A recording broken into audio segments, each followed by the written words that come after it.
And for years, I've been going over Gopi Krishna's books, and he's talking about how, prana manipulates life processes, and it was like, gosh, it sounds good, but I wish I could see some proof of it. Well, back when my vision was better, every morning I used to sit down on my computer, turn it on, and the first thing I would do was I would go to the Astronomy Picture of the Day website. And we get these beautiful pictures of nebula or galaxy or a comet or something, and Right. with a little blurb about it, maybe the latest discovery made about something. I've downloaded hundreds of those. I use Oh, them as like my desktop pictures. but it was in, I think, August of 2015. I turned it on, and they did something totally different.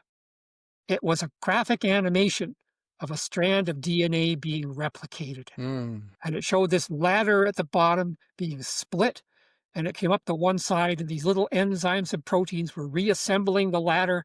On the other side, it was throwing out these loops that had to be recombined backwards.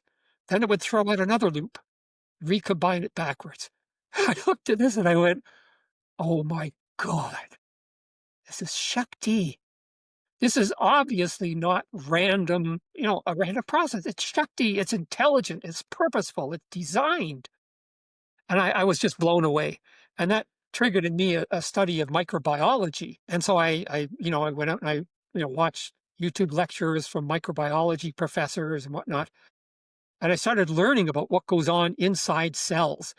And of course, there are so many amazing things that happen inside cells. But what really struck me was all these things that were happening inside cells that they had no explanation for. And in consciousness, the new paradigm, I just list all these different things. In the process of mitosis, there's no explanation for how this happens or how that happens or how the other happens. Like, as a simple example, when a normal cell divides, you've got these 23 pairs of chromosomes that divide into 46 pairs of chromosomes, and each one of the daughter cells gets a perfect copy of the original 23, right? I thought, well, what is it that makes sure that every chromosome gets replicated only once, and that only a perfect copy goes to each one of the daughter cells? What is it that's regulating and controlling that? There was no answer. I remember I used to watch these microbiology lectures by, I won't identify the university, it's in the Northwest United States, but this microbiology professor was talking about some of these processes. He says, it's just like magic. Magic is the only way that you can explain what's going on, and science does not understand microbiology very well. And so I had this urge to write this book. And so I started writing. I had written a number of articles on Kundalini up to that time for ICR. So I thought, well, I'll combine them into a book. And so I started writing it. And then I had another, just to me, it just blew me away, this breakthrough I had. Um, I was thinking about quantum processes. And I've always had a fascination with quantum physics.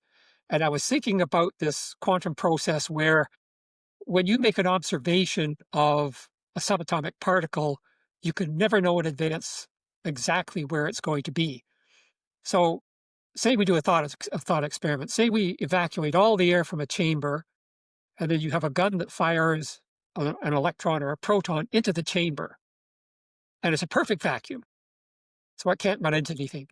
And then after, say, a microsecond, you use a detector to see where that particle is. It'll be in a specific spot.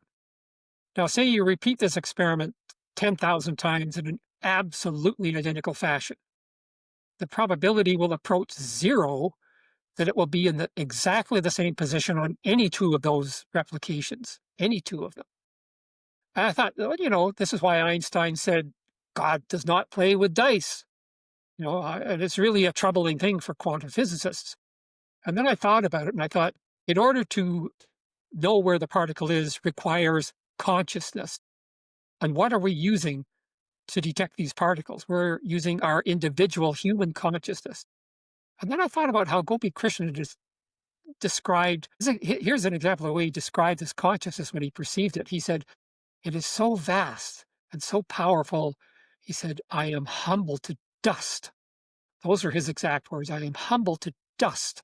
It is so vast. And I thought, would a consciousness that powerful be limited by the position by quantum processes so that, it would not be able to know where it is? Maybe a consciousness that powerful could make the proton or whatever be exactly where it wanted to be. And I thought all of a sudden it was like, oh my God, I've explained how consciousness, which is totally non-physical, can influence physical, matter. And here's an example of how that could work.